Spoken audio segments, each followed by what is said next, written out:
नमस्कार। आप देख रहे हैं मेरा लैब न्यूज पोस्ट डिजिटल और मैं हूं संतोष कुमार।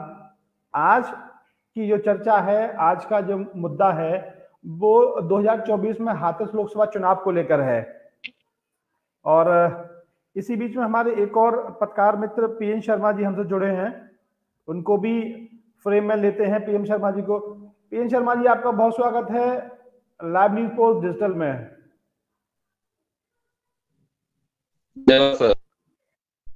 जी, दीपेश भारद्वाज जी हमारे साथ जुड़े हैं, पीएन शर्मा जी हमारे साथ जुड़े हैं। दोनों ही वरिष्ठ पत्रकार हैं हाथरस जनपद के, और एक लंबे समय से पत्रकारिता में है, एक लंबे समय से वहां पे विभिन्न मुद्दों को पत्रकारिता कर रहे हैं, जान रहे हैं, समझ रहे हैं। दीपेश भारद्वाज जी, मेरा पहला सवाल आपसे है। पहले तो आपका बहुत शुक्रिया समय देने के लिए। मेरा पहला सवाल आपसे ये है कि 2024 का जो चुनाव है उसको लेकर हाल ही में एक ऑडियो वायरल हुआ था आपके सांसद जी का, किशन लाल, मुझे लगता है कि जो बाल्मीकि जी हैं आपके सांसद जी, उनका एक ऑडियो वायरल हुआ था किसी को धमकाते हुए। क्या मामला था? जी संतोष जी, आपको बता दें वो मामला जिला अलीगढ़ का था। और वहाँ जिला अलीगढ़ के इजलास से यहाँ घोटा तहसील में कोई रोड बन रही थी, जहाँ पर कोई मीट फैक्ट्री है। मीट फैक्ट्री से आने वाले वाहनों की वजह से वो रोड काफी जर्जर हो गई थी। ग्रामीणों की मांग थी कि इस रोड को ठीक कराया जाए। ग्रामीणों के द्वारा उस रोड को ठीक कराने के लिए संबंधित अधिकारियों, जनप्रतिनिधियों से सबसे गुहार लगाई थी, लेकिन किसी के भी द्वारा उस रोड को ठीक नहीं कराया गया था, जिसके कारण उस गाँव के ग्रामीणों को काफी परेशानियों का आने जाने में समस्या का सामना करना पड़ता था। जिसको लेकर उन लोगों ग्रामीणों के द्वारा, कुछ जनप्रतिनिधियों के द्वारा भी फैक्ट्री मालिक पर, जो संचालक है, वहाँ के दबाव बनाया गया था। तो फैक्ट्री संचालक के द्वारा ग्रामीणों को आश्वासन दिया गया था कि हम अपनी जो फैक्ट्री की रोड है उसको ठीक करा देंगे, कि वाहनों के कारण हमारे जर्जर होती है। लेकिन वहाँ विवाद ये हो गया कि फैक्ट्री संचालक के द्वारा जो रोड ठीक कराई जा रही थी वो केवल फैक्ट्री आमने सामने ठीक कराई जा रही थी, जबकि ग्रामीणों की वहाँ मांग थी, वहाँ के जो भारतीय किसान यूनियन भानु के जो नेता थे, उन लोगों की मांग थी कि गांव तक ये रोड टूटी है और पूरे गांव को ही समस्या है, तो रोड को फैक्ट्री मालिक को पूरा ठीक। लेकिन वहां पे लोगों के द्वारा केवल फैक्ट्री के सामने ठीक कराई जा रही थी, और बताया जाता है कि फैक्ट्री मालिक के समर्थन में ही सांसद जी के द्वारा उस भारतीय किसान भानु के कार्यकर्ता या पदाधिकारी, वो जो भी हैं, उनको काफी तेज आवाज में और काफी दबंग आवाज में उनको हड़काया गया, जिसको लेकर भारतीय किसान यूनियन भानु में काफी रोष भी व्याप्त हो गया था। उन लोगों के द्वारा धरना प्रदर्शन और नारेबाजी भी की गई थी। जी संतोष जी, बिल्कुल। इस तरह के तमाम ऐसे मुद्दे हैं जिनको लेकर चाहे वो सांसद हो चाहे विधायक हो, इनको रूबरू होना पड़ता है, जनता की समस्या भी कहनी पड़ती है, तमाम चीजें सामने आती हैं। उसके बाद कई सारी चीजें ऐसी हैं जो पब्लिक डोमेन में आने के बाद ये मुद्दा बन के रह जाती हैं। दीपेश जी, संतोष जी जरा क्षमा चाहूंगा।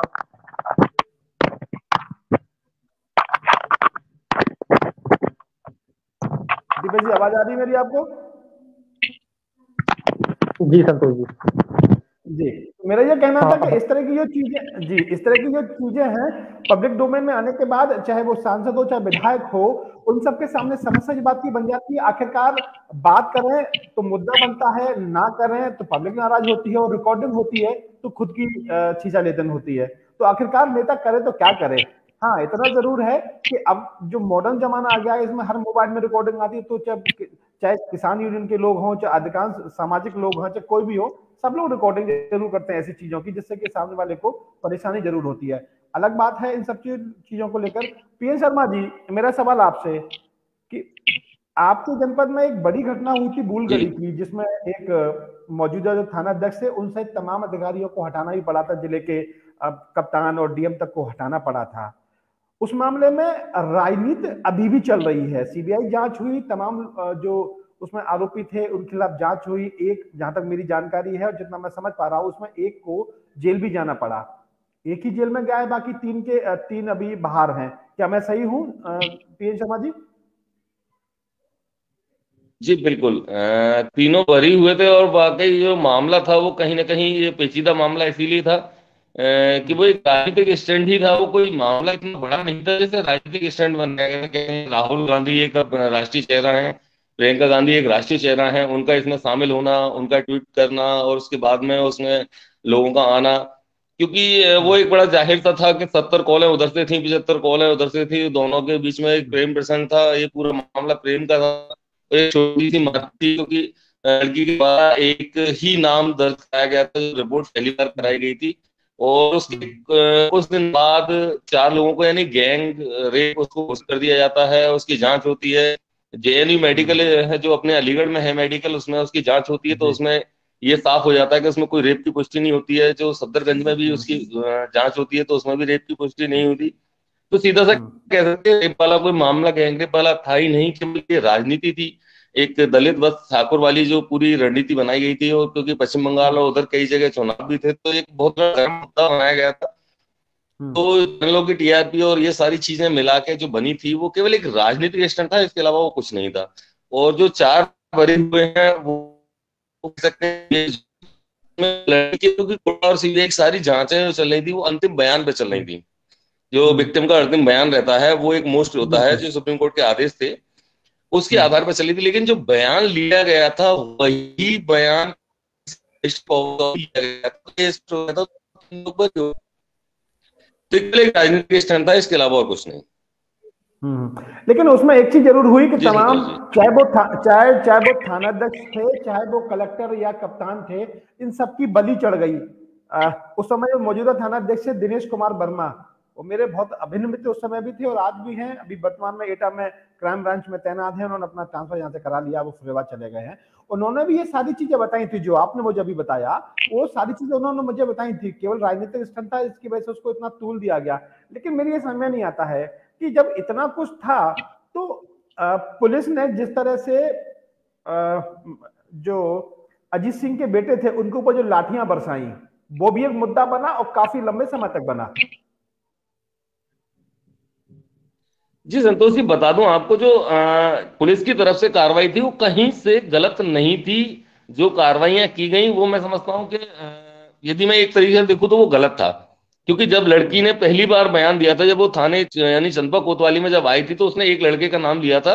उसमें बाकायदा बयान दर्ज है, पूरा वीडियो रिकॉर्ड किया गया था। उसमें एक लड़के का नाम लिया गया था, संदीप। संदीप उसका भाई भी है, और संदीप उसका कह सकते हैं जो इसके ऊपर आरोप लगा था, जो अभी जेल में बंद है, उसका भी नाम था। तो ये डिसाइड नहीं हो पा रहा था क्या है कैसे है, लेकिन फिर भी पुलिस के द्वारा कार्रवाई तत्काल करते हुए उसे बागला जिला अस्पताल में भेजा गया, जहां उसका ट्रीटमेंट हुआ। उसकी एक निक टूटी हुई थी, और वो जो उसकी जीभ कटी थी, हल्की बहुत ज्यादा उसकी चोट थी, जीभ पूरी थी। तो वो उसको वहां से मेडिकल के लिए रेफर कर दिया जाता है। मेडिकल में उसका ट्रीटमेंट चलता है, तब तक वो ठीक होती है, उसके बयान भी होते हैं। उसके बाद में एक राजनीतिक नेता है क्या स्वराज जीवन, स्वराज जीवन आते हैं, वो दलित का मुद्दा उठाते हैं। यानी कि 7 दिन बाद मामला वो करता किया जाता है, 4 लोगों का नाम लिया जाता है, उन 4 ही लोगों को अरेस्ट किया जाता है। इतने के बाद भी यदि पुलिस की कहीं कमी रह जाती तो मेरी समझ में नहीं आती, क्योंकि भाई जिस पे आप आरोप लगा रहे हैं उसको यदि अरेस्ट कर लिया जाता तो फिर कोई मसला नहीं है। लेकिन पुलिस पे कार्रवाई गलत हुई। लेकिन उसका जो सबसे बड़ा और गंदा चेहरा जो नजर आया यही था जी, हिंदू प्रथा में ये कहीं से जायज नहीं है कि चाहे वो राजनीतिक मामला हो, चाहे सामाजिक मामला हो, चाहे बिल्कुल जन सामान्य से जुड़ा हुआ मामला हो, किसी भी कीमत पर रात के अंधेरे में कहीं भी किसी तरह से कोई भी अंतिम संस्कार नहीं किया जाता।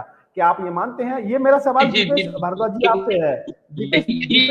जी, मेरा सवाल जो दीपेश भारद्वाज जी आपसे है, ये बताइए कि हिंदू प्रथा में किसी भी तरह से किसी भी लड़की का या किसी महिला या किसी भी व्यक्ति का जो अंतिम संस्कार रात के पहर में किया गया, और वो भी पुलिस प्रशासनिक अधिकारियों की निर्देश के बाद किया गया, तो आपको नहीं लगता कि ये मुद्दे को आगे बढ़ाने वाली बात थी और ये पूरी तरह से गलत था? जी संतोष जी, बिल्कुल मैं आपकी बात को समर्थन करता हूँ कि हिंदू धर्म में कहीं भी रात को 12 बजे के बाद मृत व्यक्ति के दाह संस्कार का प्रावधान नहीं है। लेकिन वहाँ परिस्थितियां मैं आपको बताऊं तो संतोष जी कि मैं मौके पर था उस समय वहां पर, और पुलिस और प्रशासन को लग रहा था कि जिस हिसाब से वहाँ लॉ एंड ऑर्डर की स्थिति थी वो बिगड़ने की उनको स्थिति लग रही थी। क्योंकि भूलगढ़ी का जो एंटर रोड था, जहाँ से मेन रोड से भूलगढ़ी के लिए प्रवेश करते हैं, वहाँ 2 से 3 हजार लोग, आम पब्लिक के लोग, जनप्रतिनिधि वहां मौजूद थे। और जिला प्रशासन को उस समय लग रहा था कि अगर दिन निकल आया तो कहीं ऐसा ना हो कि लॉ एंड ऑर्डर बिगड़ जाए और इस लड़की के दाह संस्कार में मुश्किलें प्रशासन को उठानी पड़े और कहीं विस्फोटक स्थिति ना हो जाए। और हुआ भी यही। रात में जब दाह संस्कार कर दिया गया और जैसे ही दिन निकला तो शहर में जगह जगह जाम, धरना प्रदर्शन, तोड़-फोड़, पथराबाजी भी हुई। तो जिला प्रशासन का कहीं न कहीं कदम ये ठीक था, लॉ एंड ऑर्डर को बचाने के लिए उन लोगों के द्वारा रात में, क्योंकि उन्हें भी लग रहा था, हमको भी लग रहा था कि अगर दिन निकल आता है तो दिन में कहीं ऐसा ना हो कि जिन लोगों को रोड पर रोक रखा है, गाँव में घुसने से रोका जाए, तो 3 से 4,000 लोग रोड पर गाँव की बड़ी गाँव के तौर पर इकट्ठा हुए हैं, तो कहीं ऐसा ना हो कि जेल के आइटम को तोड़ता है, प्रशासन की सुरक्षा बताती हुई लड़की के घर तक आ जाए और वहां संस्कार मुश्किल न पड़ जाए। तो कहीं ना कहीं प्रशासन की यही सोच होगी। लेकिन उनके द्वारा जो कदम उठाया गया, तो मैं आपकी बात का समर्थन करता हूँ कि रात में हिंदू धर्म में कहीं भी दाह संस्कार का प्रावधान नहीं है। प्रशासन ने रात में जो दाह संस्कार किया वो अपनी जगह पर रखा कि उनको उनके जो घर वाले हैं भरोसे मिलेगा नहीं था। अगर इस काम को वो लेकिन दीपेश जी उस वो अंतिम संस्कार करने से एक तरफ तो उन्होंने मुद्दे को थोड़ा सा रोक भी लिया लेकिन बढ़ा भी दिया। अगर वो अंतिम संस्कार मुझे लगता है कि उस समय रात में नहीं किया जाता और परिवार को, देखिए इन सब चीज के मामले में परिवार को विश्वास में लेना बहुत जरूरी था, चाहे वो पुलिस हो या प्रशासन हो। अगर परिवार को भरोसे में, परिवार को विश्वास में लिया जाता तो मुझे लगता है कि इतनी बड़ी घटना या इतना बड़ा जो सवाल निशान बना कानून व्यवस्था को लेकर वो शायद नहीं बनता।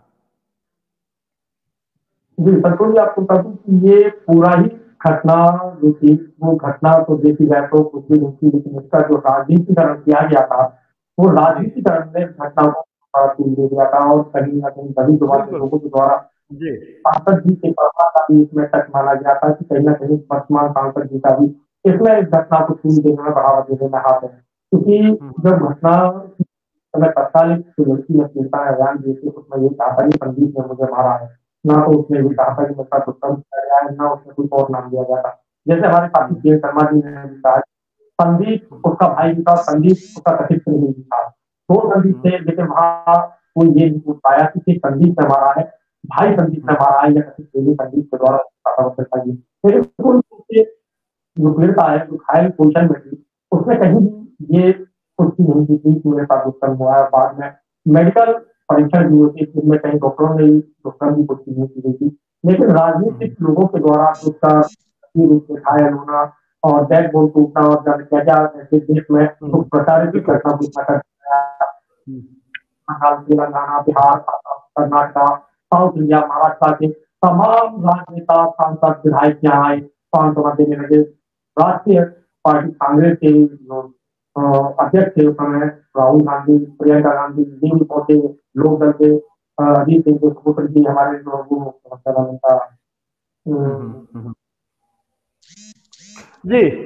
शर्मा जी, अगले 4 महीने बाद जो लोकसभा चुनाव 2024 है उसका जो संख है वो बज भी चुका है, तैयारियां सभी दल शुरू कर चुके हैं। क्या लगता है कि किन मुद्दों पर चुनाव होगा आपके यहाँ? क्योंकि उत्तर प्रदेश में कानून व्यवस्था के नाम पर तो योगी आदित्यनाथ के नाम लिया जाता है, विकास के नाम पर भी योगी आदित्यनाथ और देश के प्रधानमंत्री नरेंद्र मोदी का नाम लिया जाता है। तो कौन से ऐसे मुद्दे हैं आप हाथरस में? मैं कई क्षेत्रों में मैं गया भी हूं, मैंने देखा भी है, ये सही बात आज भी है कि आपका हाथरस में अभी भी सड़क, बिजली और पानी, ये मूल मुद्दे हैं, इन पर भी बड़े स्तर पर काम नहीं हुआ है। जी बिल्कुल संतोष जी, ये तो बड़ा सीधा सा है कि मुद्दे और विकास के मुद्दे हैं, सड़क है, बिजली है, पानी है, लोगों की वो है, सुरक्षा है, बहुत सारी चीजें हैं जो विकास के मुद्दे हैं, बहुत सारे काम हैं जो रह गए। लेकिन एक सच्चाई जो अलग है वो ये है कि चुनाव केवल मोदी के नाम पे होगा, दैट्स इट, इसके अलावा और कुछ नहीं है। देखिए, मोदी के नाम पे चुनाव हो जाना एक अलग बात है। आज देश में जो तमाम अहम मुद्दे हैं, मैंने जैसे आपसे पहले कहा, सड़क, बिजली, पानी, रोजगार, महंगाई, ये तमाम जो मुद्दे हैं, इनको अगर सबसे पीछे अगर छोड़ दिया जा रहा है तो इस देश में फिर होगा क्या? अगर आप नौकरी के नाम, बड़ी रोचक सी बात है संतोष जी। हम यहाँ जैसे हम एज ए पत्रकार जब हम कहीं फील्ड में निकलते हैं तो लोग हमसे अक्सर चर्चाओं में करते हैं कि इतने सारे चैनल हैं, इतनी सारी चीजें हैं, उनमें इतनी सारी डिबेटें होती है, लेकिन कोई डिबेट विकास के नाम पे नहीं होती। कि विकास बिल्कुल क्या हुआ, सच बात है। किस चीज का हाँ हुआ। क्योंकि हमारे यहाँ मेडिकल कॉलेज खोलना था, उसके लिए अभी तक पिछले कह सकते हैं कि पिछले 5 साल से लगातार चक्कर यही लगाए जा रहे हैं कि मेडिकल कहाँ शुरू होगा। अपने उत्तर प्रदेश की कह सकते हैं पराग एक डेयरी है, बहुत बड़ी डेयरी हुआ करती थी, बहुत बड़ा दूध का कारोबार था, जिसमें अब गौशाला अस्थायी बनी हुई है, उसे मेडिकल के लिए सुनिश्चित किया गया है, लेकिन अभी तक वो मेडिकल वहाँ स्थापित नहीं हो पाया है। और ऐसी बहुत सारी चीजें हैं संतोष जी। जैसे विकास की बात करते हैं तो हाथरस कोई ऐसा छोटा वो नहीं है, एक बड़ा हब था व्यापार का। क्योंकि कपड़े की बात की जाए तो यहाँ से पूरे देश के लिए कपड़ा सप्लाई होता था, मोती की बात की जाए तो हमारे सिकंदराव का फुर्तिल नगर है, वहां से मोती। और कन्नौज आज देखिए बिल्कुल, बड़ी अखिलेश इंडस्ट्री है आपके यहाँ। जी जी, बड़ी इंडस्ट्री है आपके यहाँ। देखिए, ना बल्कि कपड़ा की, ना बल्कि मोती की, ना बल्कि अचार की, स्टेशनरी की, आपके हाथरस आसपास के जनपद में मुझे लगता है कि आगरा के बाद बहुत बड़ी इंडस्ट्री हाथरस बन के रह गया है, जहां पर तमाम चीजें हैं। लेकिन इसके बावजूद भी वहां की अगर सड़कों की हालत अगर आप देखेंगे, वो उस तरह की नहीं है जिस तरह की होनी चाहिए। आगरा और अलीगढ़ के बीच में एक कमिटेड शहर बना है, मथुरा से बिल्कुल सीधा सीधा जुड़ा है। तो ऐसे में जो तमाम जो मुद्दे हैं उन पर तो काम हुआ ही नहीं। बिल्कुल आपने सही कहा कि अब अगर, और मैं आपको फिर बता दूं, ये बिल्कुल सही बात है कि 2024 का चुनाव एक बार फिर मोदी के नाम पे होगा। लोग विकास को पीछे छोड़ चुके हैं, सड़क को पीछे छोड़ चुके हैं, बेरोजगारी को पीछे छोड़ चुके हैं, तमाम मुद्दे पीछे हैं। लेकिन सिर्फ मोदी के नाम पर देश में चुनाव हो जाना और मोदी को खड़ा कर देना और कोई चीज ना होना, ये तो मुझे लगता है कि किसी देश की में समस्या बढ़ाने की बात है, समस्या कम करने की बात नहीं है। समस्याएं वही हैं। क्योंकि हमारा जो रोजगार की बात की जाती है, इंडस्ट्री वाकई में जो बड़ी बड़ी देश के एक मानी जानी शहर है अलीगढ़। एएमयू के लिए जाना जाता है, ताले के लिए जाना जाता है, आगरा ताजमहल के लिए जाना जाता है, मथुरा है कृष्ण नगरी के लिए जाना जाता है, रेवा चूड़ियों के लिए जाना जाता है। हमारा बिल्कुल। हाथरस भी बहुत सारे रोजगार लिए, हींग का व्यवसाय है, कपड़े का व्यवसाय है। अब मैं तुमको छोटा सा बताऊं, कांच की फैक्ट्री जो हुआ करती थी, टेबल लैंप, कभी हमने फिल्मों में भी देखी थी, लेकिन टेबल लैंप का शीशा केवल सासनी यानी कि हाथरस जनपद के अंदर बना करता था। हाँ हाँ बहुत सारी हाँ। इंडस्ट्रियां हैं, बहुत सारी चीजें हैं जिन पर किसी का ध्यान नहीं है। और जो हर कह सकते हैं हाथरस को अलीगढ़ से, कभी अलीगढ़ का एक छोटा सा तहसील हुआ करता था, सबसे बड़ी रेवेन्यू तहसील हुआ करती थी। और जो सादाबाद मथुरा की तहसील हुआ करती थी, वो सबसे बड़ी रेवेन्यू तहसील हो सकती है। लेकिन आज हम कर्ज में हैं, क्योंकि यहाँ स्टेशनरी देखने वाला कोई नहीं है। जो काम है, जो व्यवस्थित है, जैसे सांसद हैं, सांसद यदि कह सकते हैं कि जब से ये चुनाव शुरू हुआ है तब से ऐसी कोटे में है। बहुत सारे लोग आवाज उठाते हैं हाँ कि हाँ, आखिर बिल्कुल। इसका बदलाव क्यों नहीं कभी भी। हम्म हम्म हम्म तो उसमें किसी एजुकेटेड की जरूरत नहीं है, किसी पढ़े लिखे की जरूरत नहीं है, किसी को योजना हम्म बनाने की जरूरत नहीं है। केवल जो चुनाव है वो आज भी आप भी जानते हैं और सभी जानते हैं कि वो जातिगत गणनाओं पे होता है। विकास बिल्कुल। बहुत दूर है। विकास किस खेत की चिड़िया का नाम है, शायद किसी को नहीं पता। लेकिन ये तो दीपेश भारद्वाज जी, ये तो पूरी तरह से गलत है कि केवल मोदी के नाम पर चुनाव हो जाना और विकास सहित तमाम मुद्दों को पीछे कर देना, ये तो मुझे लगता है कि देश को आगे बढ़ाने के बजाय देश को पीछे ले जाने की बात है। बिल्कुल संतोष जी, मैं अपने साथी पत्रकार पीएनजी की बात से बिल्कुल समर्थन करता हूँ कि जो इस समय जो चुनाव लड़ा जा रहा है वो कहीं भी कोई विकास का मुद्दा, रोजगार का मुद्दा, महंगी जो जरूरत है, दैनिक जरूरत है, उनका कहीं कोई मुद्दा नहीं है। केवल जो चुनाव लड़ा जा रहा है, लोकल जनप्रतिनिधियों के द्वारा भी जो वोट मांगे जा रहे हैं वो केवल मोदी और कमल के नाम पर मांगे जा रहे हैं। जबकि आपको बता दूं संतोष जी, हाथरस को बने 26 वर्ष पूरे हो चुके हैं, 27वां साल चल रहा है। हाथरस में जेल आज तक नहीं बनी, मेडिकल कॉलेज आज तक नहीं बना, कलेक्ट्रेट बन गई, लेकिन आज तक जनपद न्यायालय का निर्माण यहाँ नहीं हुआ। जनप्रतिनिधि आए, आश्वासन बहुत दिए, जनता को लोक लुभावने वादे करते रहे, लेकिन जो महती जरूरतें हैं वो आज तक यहाँ पे पूरी नहीं। बिजली व्यवस्था में अगर देखा जाए तो अगर केवल बात शहर की करें तो पूर्व चेयरमैन जो थे आशीष शर्मा, उनके द्वारा काफी स्ट्रीट लाइटों पर और लोकल सड़कों पर काफी काम किया गया था। लेकिन अगर जनपद की बात करें तो जनपद में मेन रोडों को अगर छोड़ दिया जाए तो देहात के जो अंदर जाने वाले रोड है, अभी बात करें जलेसर रोड की, जलेसर रोड का अभी जनपदियों के द्वारा आश्वासन दे दिया गया है। 2 जलेसर रोड हाथरस से जाते हैं, एक कैलोरा वरमाना जलेसर रोड बोला जाता है, दूसरा हाथरस जलेसर रोड बोला जाता है। कैलोरा वरमाना रूट पर लोगों के द्वारा निर्माण शुरू कर दिया गया है, लेकिन वहां के ग्रामीणों के तमाम आरोप लग रहे हैं। निर्माण में भाई भतीजाबाद पूरा दिखाया जा रहा है। 12 मीटर पहले रोड चौड़ा करने की, अतिक्रमण हटाने की बात हो रही थी, लेकिन वहीं पर 12 मीटर की जगह वहां पर उसको 10 मीटर कर दिया। वहां ग्रामीणों का आरोप है कि 8 मीटर ही, यानी पहले कुछ लोगों से 12 मीटर तोड़वा लिया, लेकिन उसमें राजनीतिक हस्तक्षेप हो गया, तो 10 मीटर हो गया, तो 8 मीटर हो गया। कुछ लोगों का 12 मीटर बिल्डिंग तोड़ दी गई है, 8 मीटर पे रोड भी आधा अधूरा और मानक के अनुसार नहीं बनाया जा रहा है। तो वहाँ तमाम आरोप है। दूसरा जलेसर रोड है, के लिए ग्रामीणों ने लगभग 8 दिन तक धरना प्रदर्शन आंदोलन किए थे। उसके लिए जनप्रतिनिधियों के द्वारा आश्वासन दिया गया और जनता को भरोसा दिलाया गया कि इस जलेसर रोड के लिए पैसा मुक्त हो गया है। फिलहाल और इसका जो शिलान्यास भी कर दिया गया है, लेकिन अभी तक उस जलेसर रोड पर काम नहीं हुआ है। एटा जिले में जहाँ तक जलेसर रोड है, वहाँ का रोड पूर्व में काफी अच्छा बन चुका है। उस समय सही कहा आपने जी, लेकिन जलेसर के लिए यानी एटा बॉर्डर तक है, उसकी स्थिति कुल मिला के दिलीप जी और संतोष जी, दोनों को मैं यही कहूंगा कि आप भी पत्रकार हैं और आप भी पत्रकार हैं। हमारे जनपद के अंदर जितने आंदोलन होते हैं, जितने जैसे हाथरस रोड का स्टेशन को खत्म किया जा रहा था, उसके लिए आंदोलन किया गया, ट्रेन में आग लगी, पूरे गांव तबाह हो गए, न जाने कितने जो युवा थे उनका कैरियर बर्बाद हो गया। अभी जो जलेसर रोड की दीपेश जी बात कर रहे हैं, उसके लिए कितने सारे आंदोलन, 40-40 दिन, 50-50 दिन वो आंदोलन पे बैठे। कभी सांसद ने उन्हें पानी पिलाया, लेकिन रोड आज तक नहीं बन पाया। कह सकते हैं वो कमियां पूरी नहीं हो पाई। तो रोजगार के लिए लोग, विकास के लिए धरने देते हैं साहब, फैक्ट्रियां हैं उनके लिए धरने देते हैं उन्हें चालू करने के लिए। लेकिन वही चीज कि यहाँ चुनाव केवल जाती है या फिर एक बड़े चेहरे, नेशनल चेहरे के नाम पे होता है। साहब चुनाव के लिए विकास की किसी को जरूरत ही नहीं है। कुछ लोग आते हैं, विकास की बातें करते हैं और चले जाते हैं। विकास नाम की कोई चीज होती है रियल में क्या है, इसका कोई वरना किसी को नहीं पता। मैं देखिए आपके हिसाब से हम इसलिए सहमत नहीं हैं कि विकास नहीं है। सच बात यह है कि विकास की जरूरत आज हर व्यक्ति को है, चाहे वो अमीर हो, चाहे वो गरीब हो, चाहे सामान्य वर्ग का व्यक्ति हो। हर किसी के लड़के, हर किसी के बच्चे पढ़ाई करते हैं, नौकरी पाने के लिए प्रयासरत हैं। जिसको मिल जाता है वो भाग्यशाली, जिसको नहीं मिलता वो दुर्भाग्यशाली है। वहीं सड़क जैसी चीज, इस पर हर व्यक्ति चलता है। जिसके पास साइकिल है वो तमाम परेशानी से गुजरता है, जिसके पास बाइक है वो कम परेशानी से गुजरता है, जिसके पास 20 लाख की गाड़ी है वो और परेशानी से कम से गुजरता है, जिसके पास 50 लाख की गाड़ी है वो तो बिल्कुल परेशानी से गुजरता ही नहीं है। तो आज जरूरत सबको है, लेकिन जरूरत सबको है, लेकिन समस्या ये, सुनने वाला कौन, करने वाला कौन, कहने वाला कौन? देखिए अगर ये सवाल है तो मुझे लगता है कि फिर ऐसे लोगों को तो रिपीट नहीं होना चाहिए। मैं किसी पार्टी का नाम नहीं ले रहा, किसी सांसद का नाम नहीं ले रहा, किसी भी सरकार का नाम नहीं ले रहा हूं। मैं तो सिर्फ ये व्यवस्था के सवाल है कि अगर ऐसा ही हो रहा है तो फिर आखिर में ऐसे लोगों को बार बार रिपीट क्यों, प्रदेश में रिपीट क्यों, देश में रिपीट क्यों?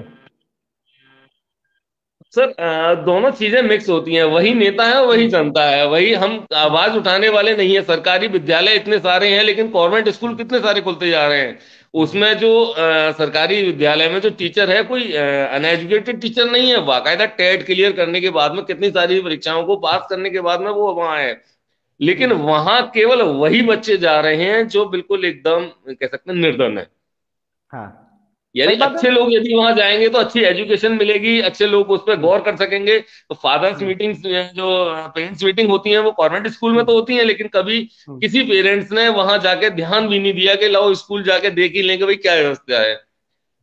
टीचर्स रोज चक्कर लगाते हैं घर घरों में जाके कि भाई बच्चों को पढ़ने के लिए भेजिए, लेकिन वो पढ़ने के लिए नहीं जाते हैं क्योंकि वो सरकारी विद्यालय है। मैं सहमत नहीं उस चीज से शर्मा जी, मैं सहमत नहीं उस चीज से। मुझको आप ये बताइए, दीपेश जी आप भी जुड़िएगा इस पूरी मेरी बात में। आप मुझको ये बताइए कि जो प्राइवेट स्कूल के जो टीचर हैं उनको, उनका जो प्रबंधन समिति है वो तनख्वाह देती है 10,000, 15,000, 20,000, जिसमें वही टीचर लगातार पीटीएम भी करता है, एग्जाम भी लेता है, समय पर पहुंचता भी है, समय के बाद जाता भी है और तमाम एक्टिविटीज करता भी है। वही चीज सरकारी स्कूल में लागू होती है कि सरकारी स्कूल के किसी भी गवर्नमेंट टीचर को सैलरी मिलती है 70,000, 80,000, 90,000। तय समय के बाद पहुंचेगा, तय समय से पहले चला आएगा। और बच्चों की पीटीएम की तो बहुत दूर की बात है, बच्चों को पूरे दिन में 1 घंटे पढ़ाते नहीं है। तो ये जो लचर व्यवस्था है ये सरकार की है, ये लचर व्यवस्था किसी और की सरकार की नहीं है, ये हमारी भी है। हम भी उसके लिए जिम्मेदार हैं। हमने उसे जाके देखा होता, हमने उनकी कंप्लेंट करी, बहुत बेहतर होता। हम कभी नहीं जाते हैं ना वहां, हमने उसे छोड़ दिया कि सरकारी है, बेकार है। हम कभी किसी काम पे ध्यान नहीं देते। लटके अब जैसे बिजली है, बिजली की कमी बहुत है, लेकिन 24 घंटे लाइट जलती रहती है। दीपेश जी कितना सहमत है पीएन शर्मा जी की बात से?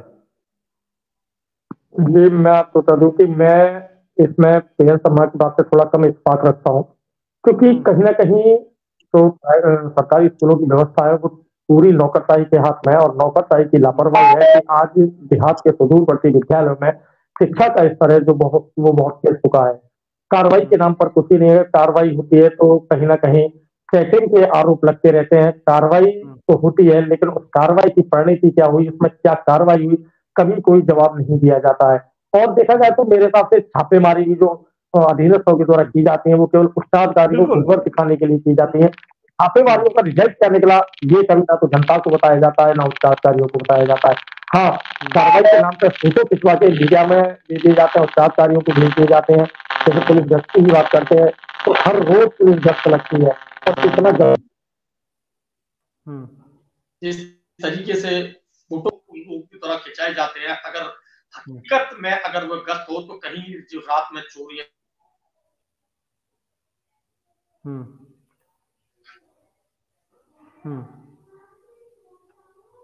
आवाज कट रही है दीपेश जी आपकी। पीएन शर्मा जी ये बताइए कि आखिरकार सरकार ऐसा क्यों करती है कि जिन स्कूलों में बच्चे, प्राइमरी स्कूल की मैं बात कर रहा हूं, मैंने खुद देखा है, मेरे पिताजी टीचर रहे हैं, 2008 में वो रिटायर्ड हुए तो मैंने वो सब चीजें जानी है।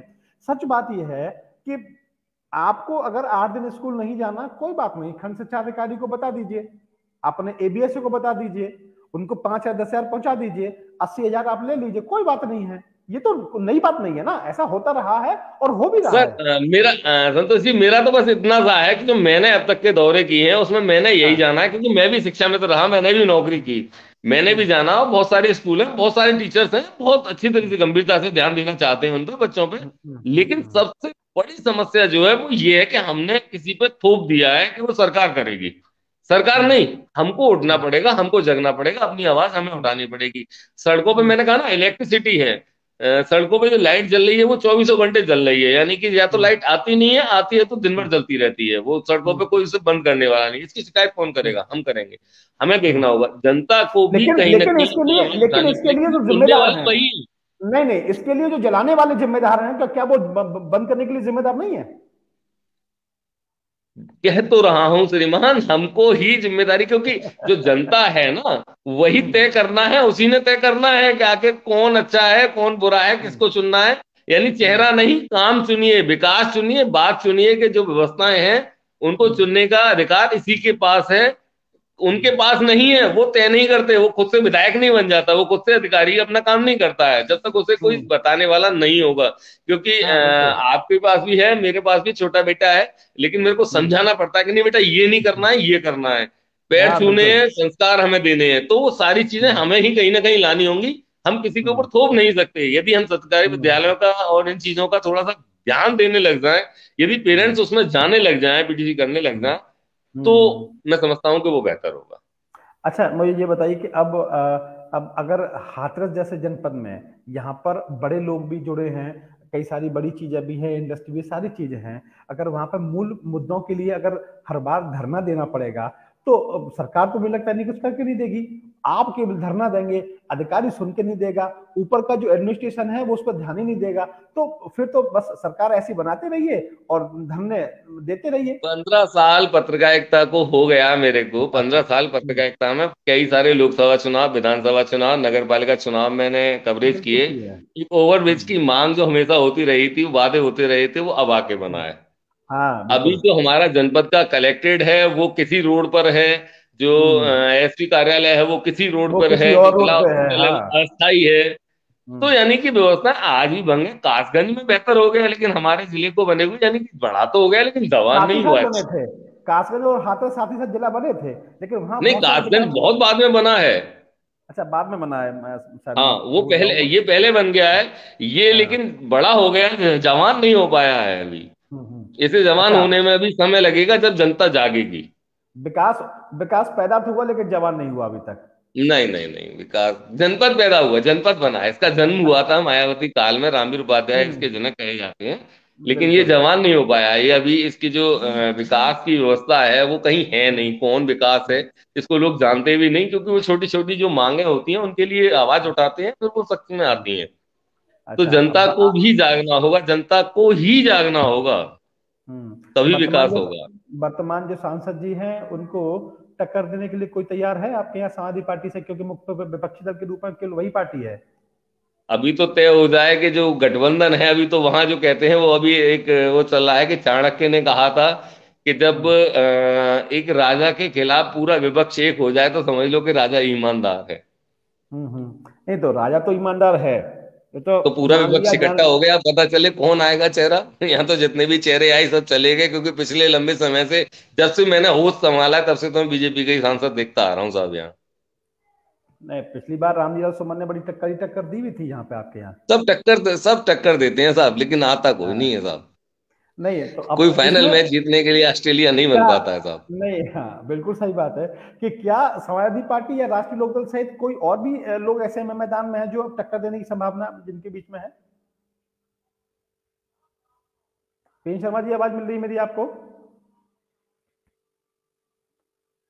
पीएन शर्मा जी, आवाज मिल रही है मेरी आपको? लगता है पीएन शर्मा जी से हमारा संपर्क टूट गया है, और एक बार फिर उनसे प्रयास करेंगे उनसे बात करने का। पीएन शर्मा जी, नहीं, मैं हमारा उनसे संपर्क नहीं हो पा रहा है, और आज की चर्चा को हम यहीं विराम देते हैं। हमने प्रयास किया दोबारा से बात करने का, लेकिन संपर्क नहीं हो पाया। आप सब हमारे साथ जुड़े, बहुत शुक्रिया। कल फिर किसी नई चर्चा को लेकर आपके साथ आएंगे, और तब तक के लिए इजाजत दे दिए। बहुत शुक्रिया, बहुत नमस्कार।